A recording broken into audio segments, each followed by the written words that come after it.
दुनिया में दो तरह के लोग होते हैं, एक वो जो इतिहास पढ़ते हैं और दूसरा वो जो इतिहास रचते हैं। लेकिन आज हम जिनकी बात कर रहे हैं उसने न सिर्फ इतिहास रचा है बल्कि इतिहास को अपने फैसले से बदल दिया है। तारीख 16 जून 2015, स्थान न्यूयॉर्क का ट्रम्प टावर एक 69 साल का बुजुर्ग सुनहरी एक्सीलेटर से नीचे उतरता है। पूरी दुनिया के कैमरे उनकी तरफ है। लोग सोच रहे हैं कि शायद कोई नया कैसीनो खेलने का ऐलान होगा, लेकिन कुछ शख्स ने माइक पकड़ा और कहा, I am official running for president of the United state. पूरी दुनिया हंसी। बड़े बड़े पत्रकारों ने कहा कि यह जोकर चुनाव नहीं जीत सकता। लेकिन क्या आप जानते हैं कि उस 70 साल के बुजुर्ग के पीछे 50 साल का वो संघर्ष था जिसे दुनिया भूल चुकी थी। आज हम डोनाल्ड ट्रंप के बचपन की वो अनकही कहानियां बताएंगे जिन्होंने एक जिद्दी बच्चे को दुनिया का सबसे ताकतवर इंसान बना दिया।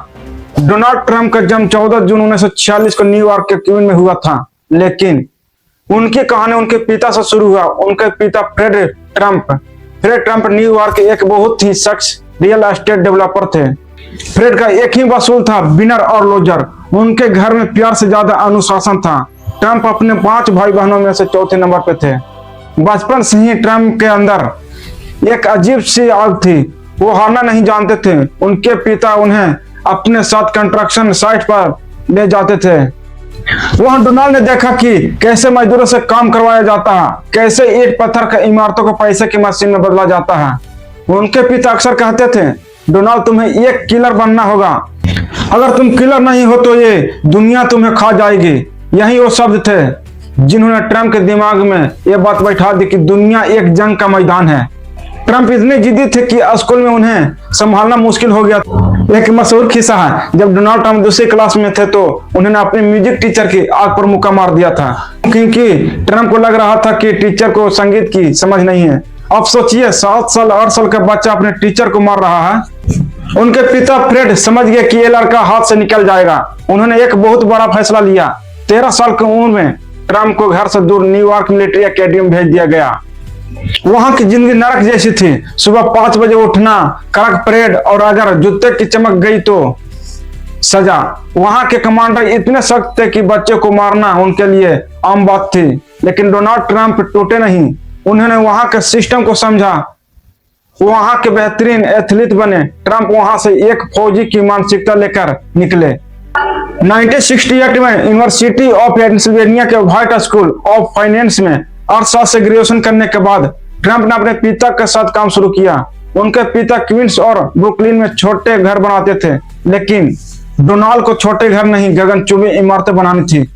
उनकी नजर थी मैनहट्टन पर। उस वक्त का मैनहट्टन आज जैसा नहीं था। वहां गंदगी थी, क्राइम था, और पूरी दुनिया कह रही थी कि न्यूयॉर्क शहर खत्म हो जाएगा।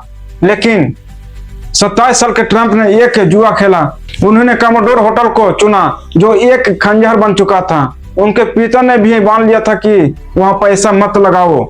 लेकिन ट्रंप ने क्या किया, उन्होंने न्यूयॉर्क के मेयर और बड़े बड़े नेताओं के साथ मीटिंग की। उन्होंने उन्हें यकीन दिलाया कि वह इस खंडहर को सोने के महल में बदल देंगे। उन्होंने सरकार से 4 साल की टैक्स छूट मांगी। आज के दौर में यह नामुमकिन लगता है, लेकिन उस लड़के ने अपनी बातों के जाल में सबको फंसा लिया। यही वो समय था जब उन्होंने ग्रेट हयात होटल बनाया। जब 1980 में होटल खुला तो न्यूयॉर्क की जनता दंग रह गई। यह किसी अजूबे से कम नहीं था। डोनाल्ड ट्रंप ने साबित कर दिया कि वह सिर्फ अपने पिता का पैसा उड़ाने वाले लड़के नहीं, बल्कि उनके पास एक विजन है। दोस्तों, हयात होटल की कामयाबी ने डोनाल्ड ट्रंप को न्यूयॉर्क का पोस्टर बॉय बना दिया था। लेकिन ट्रंप को सिर्फ एक सफल बिजनेसमैन नहीं बनना था, उन्हें अमर होना था, और अमर होने का उनका तरीका था कंक्रीट और सोने की एक ऐसी इमारत जिसे दुनिया देखती रह जाए। 1983 में मैनहट्टन के सबसे फौजी इलाके 5th एवेन्यू पर खड़ा हुआ ट्रंप टावर 58 मंजिला। यह इमारत उस समय न्यूयॉर्क के सबसे ऊंची इमारतों में से एक थी। लेकिन ट्रंप ने यहाँ एक बहुत बड़ा रिस्क लिया। उन्होंने इस बिल्डिंग के बेसमेंट में 6 मंजिला शॉपिंग मॉल बनाया और ऊपर आलीशान अपार्टमेंट। उन्हें दुनिया के सबसे अमीर लोगों को यहाँ घर बेचे। माइकल जैक्सन से लेकर के स्टीवन स्पीलबर्ग तक हर कोई ट्रंप टावर में रहना चाहता था। यहीं से ट्रंप ने दुनिया को एक नया मंत्र दिया। नाम ही सब कुछ है। उन्होंने बिल्डिंग के बाहर बड़े बड़े सुनहरे अक्षरों में अपना नाम लिखवाया, ट्रंप। लोग उनसे पूछते थे कि आप अपना इतना बड़ा नाम क्यों लिखते हैं, तो हंस कर कहते हैं क्योंकि मेरा नाम बिकता है। उन्होंने अपनी हर चीज पर अपना नाम लिखना शुरू किया। ट्रम्प शटल, ट्रम्प स्टेट और यहाँ तक कि ट्रम्प वोदका डोनाल्ड ट्रम्प अब सिर्फ एक इंसान नहीं, एक चलता फिरता लग्जरी ब्रांड बन चुके थे। जब बिजनेस चमक रहा था तो ट्रम्प की पर्सनल लाइफ भी किसी फिल्म की कहानी जैसी थी। 1977 में उन्होंने चेक मॉडल इवाना जेलनिकोवा से शादी की। इवाना सिर्फ उनकी पत्नी नहीं थी, वो ट्रम्प ऑर्गेनाइजेशन वाइस प्रेसिडेंट भी बनी। ये जोड़ा न्यूयॉर्क की हर बड़ी पार्टी की जान होता था। ट्रम्प टावर का इंटीरियर इवाना ने ही डिजाइन किया था। उनके 3 बच्चे हुए, डोनाल्ड जूनियर, इवाका और एरिक। लेकिन ट्रम्प के लिए परिवार भी एक बिजनेस की तरह था। वो चाहते थे कि उनके बच्चे भी उसी किलर मानसिकता के साथ खड़े हो। लेकिन जहां रोशनी ज्यादा होती है वहां परछाई भी गहरी होती है। 80 के दशक के अंत तक ट्रम्प का नाम जितना बड़ा हो रहा था, उनके दुश्मन और उनके विवाद भी उतने ही बढ़ रहे थे। ट्रम्प को अब न्यूयॉर्क छोटा लगने लगा था। उनकी नजर आई अटलांटिक सिटी पर, जहां कैसीनो का बिजनेस कानूनी हो गया था। ट्रम्प ने वहां 1 नहीं 2 नहीं बल्कि 3 बड़े कैसीनो खरीदे। लेकिन उनका सबसे बड़ा सपना था ट्रम्प ताजमहल। उन्होंने इसे बनाने के लिए $1 मिलियन से ज्यादा खर्च किया।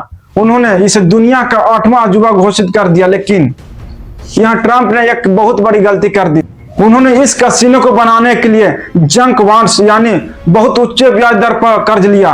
ब्याज इतना ज्यादा था कि कैसीनो का हर दिन कम से कम $10 लाख कमाने थे, सिर्फ ब्याज चुकाने के लिए। 1990 के शुरुआत में अमेरिका में आर्थिक मंदी आई। लोग कैसीनो आना कम कर गए। ट्रम्प के पास अपने कर्मचारियों को देने के लिए पैसे नहीं बचे थे। ताजमहल कैसीनो जो ट्रम्प की शान का प्रतीक था, वो अब उनके गले की फांसी बन चुका था। अखबारों ने हेडलाइन में छाप दी, द फॉल ऑफ ट्रम्प। उनकी पत्नी इवाना से उनका तलाक हो गया। उनके ऊपर अरबों का कर्ज था। बैंक उनके घर की नीलामी करने की तैयारी में थे। लेकिन ट्रम्प ने यहाँ जो चाल चली, उसने पूरी दुनिया के बड़े बड़े अर्थशास्त्रियों को होश उड़ा दिए। 1990 का साल डोनाल्ड ट्रम्प के लिए किसी बुरे सपने जैसा था। कल तक जो शख्स न्यूयॉर्क की सड़कों पर सीना तान करके चलता था, आज उनके सिर पर $9.2 बिलियन का कर्ज था। इसमें से करीब $1 बिलियन तो उनका पर्सनल कर्ज था, यानी अगर वो पैसा नहीं चुकाते तो उनकी हर प्रॉपर्टी, यहाँ तक उनके घर का फर्नीचर भी नीलामी हो सकता था। वो एक पॉप कल्चर आइकन बन चुके थे। उन्होंने मिस यूनिवर्सिटी और मिस यूएई जैसी प्रतियोगिता को खरीद लिया। लेकिन यहाँ ट्रम्प ने अपनी किताब the earth of the deal के सिद्धांतों का असली इस्तेमाल किया। उन्होंने दुनिया के सबसे बड़े बैंकों के साथ एक मीटिंग बुलाई। बैंकर गुस्से में थे, वो अपना पैसा वापस चाहते थे। लेकिन ट्रम्प ने मुस्कुराते हुए उनसे एक ऐसी बात कही जिसने सबको हिला दिया।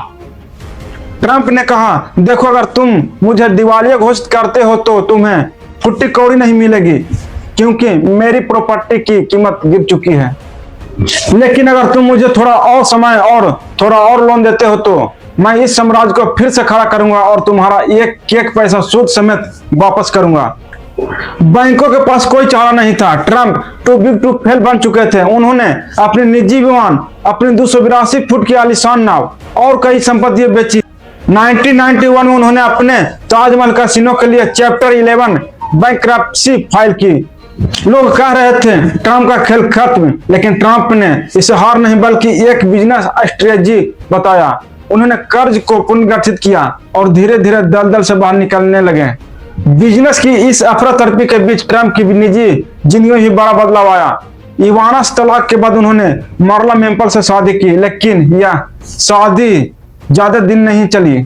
1990 के दशक के अंत तक ट्रम्प फिर से अकेले थे, लेकिन इस बार उनके पास एक नई ताकत थी, टेलीविजन। साल 2004 में एनबीसी पर एक रियलिटी शो शुरू हुआ, द अप्रेंटिस। यह शो रातों रात सुपरहिट हो गया। इस शो ने ट्रम्प की छवि बदल दी। जो लोग उन्हें एक असफल बिजनेसमैन समझने लगे थे, अब वो उन्हें एक स्टिक ऑफ पावरफुल बॉस के रूप में देखने लगे। वो एक पॉप कल्चर आइकन बन चुके थे। उन्होंने मिस यूनिवर्सिटी और मिस यूएई जैसी प्रतियोगिता को खरीद लिया।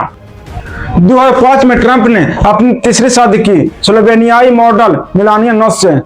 यह शादी फ्लोरिडा के मारे लागो स्टेट में हुई, जो दुनिया की सबसे महंगी शादियों में से एक थी।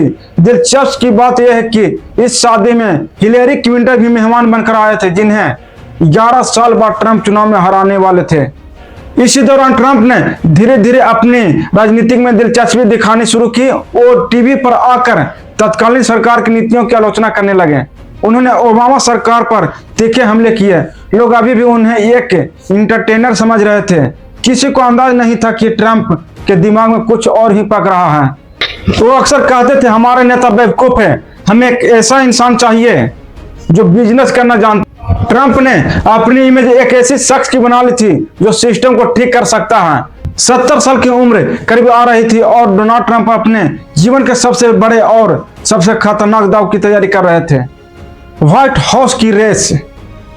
साल 2015 अमेरिका की राजनीति में सब कुछ समान चल रहा था। किसी ने सपने में नहीं सोचा था कि एक रियलिटी शो का होस्ट देश का राष्ट्रपति बनने का सपना देखेगा। 16 जून की उस सुबह ट्रंप टावर की सुनहरी एस्केलेटर से डोनाल्ड ट्रंप नीचे उतरे। उनके साथ उनकी पत्नी मिनालिया थी। उन्होंने माइक संभाला और जो कहा उसने पूरी वाशिंगटन को हिला। उन्होंने कहा, our country in serious trouble, we don't have victory anymore. उन्होंने मेक्सिको की दीवार को बनाने का वादा किया। उन्होंने चीन के साथ ट्रेड वार की बात की और उन्होंने नारा दिया, मेक अमेरिका ग्रेट अगेन। शुरुआती में तो उनकी अपनी पार्टी रिपब्लिक पार्टी के नेताओं ने उनका मजाक उड़ाया।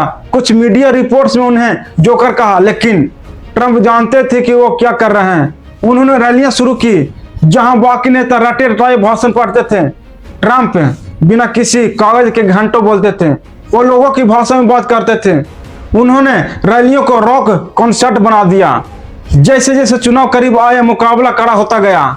एक तरफ थी हिलेरी क्लिंटन, जिनके पास दशकों का राजनीतिक का अनुभव था, जो पूर्व राष्ट्रपति की पत्नी और खुद विदेशी मंत्री रह चुकी थी। दूसरी तरफ से डोनाल्ड ट्रंप, जिन्होंने कभी संसद का भी चुनाव नहीं लड़ा था। अमेरिका की पूरी मीडिया हिलेरी के साथ थी। ट्रंप पर कई आरोप लगे, उनकी पुरानी रिकॉर्डिंग लीक की गई, उनके बिजनेस पर सवाल उठाए गए, लेकिन ट्रंप ने हर हमले को एक मौके में बदल दिया। उन्होंने खुद को एक आउटडोर के रूप में उन्होंने जनता से कहा, ये नेता सालों से आपको लूटते रहे हैं, मैं एक बिजनेसमैन हूं, मैं सिस्टम को ठीक करना जानता हूं। 8 नवंबर 2016 की वो रात अमेरिका के इतिहास की सबसे लंबी रात। जैसे जैसे राज्यों के नतीजे आने शुरू हुए, न्यूयॉर्क टाइम्स के chance of the winning meter में हिलेरी का ग्राफ नीचे गिरने लगा और ट्रंप का ऊपर। फ्लोरिडा, ओहायो, पेंसिल्वेनिया, एक के बाद एक राज्य ट्रंप के पाले में गिरते गए। सुबह का 3 बजे दुनिया दंग रह गई। डोनाल्ड ट्रंप अमेरिका के 45वें राष्ट्रपति चुन लिए गए थे। 20 जनवरी 2017, 70 साल की उम्र में डोनाल्ड ट्रंप ने राष्ट्रपति पद की शपथ ली।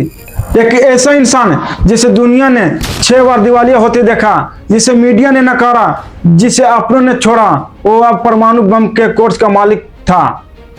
डोनाल्ड ट्रंप की यह 70 साल की कहानी हमें क्या सिखाती है कि नेवर गिव अप सिर्फ एक मुहावरा नहीं है। ट्रंप ने साबित किया कि अगर आपके पास ब्रांडी की ताकत है, जिद का जुनून है और हार ना मानने का जज्बा है, तो उम्र सिर्फ एक नंबर रह जाती है। उन्होंने अपने शर्तों पर बिजनेस किया, अपने शर्तों पर शादियां की और अपनी ही शर्तों पर दुनिया का सबसे बड़ा चुनाव जीता। आप उनसे नफरत कर सकते हैं, उनके फैसलों पर सवाल उठा सकते हैं, लेकिन आप इस सच को नहीं बदल सकते कि डोनाल्ड ट्रंप जैसे दूसरा कोई नहीं है। इसके बाद ट्रंप फिर 2024 के चुनावों में ऐतिहासिक दर्ज की। वे दोबारा अमेरिका के 47वें राष्ट्रपति बने। 20 जनवरी 2025 को उन्होंने इस पद की शपथ लिया था। आपको ट्रंप की जिंदगी का कौन सा हिस्सा सबसे ज्यादा प्रेरित करता है? क्या उनकी बिजनेस सूझबूझ या उनका बेबाक अंदाज? कमेंट में अपनी राय जरूर दें। अगर आपको यह वीडियो पसंद आई हो तो इसे शेयर करें और हमारे चैनल को सब्सक्राइब करना ना भूलें। मिलते हैं नेक्स्ट वीडियो में। जय हिंद।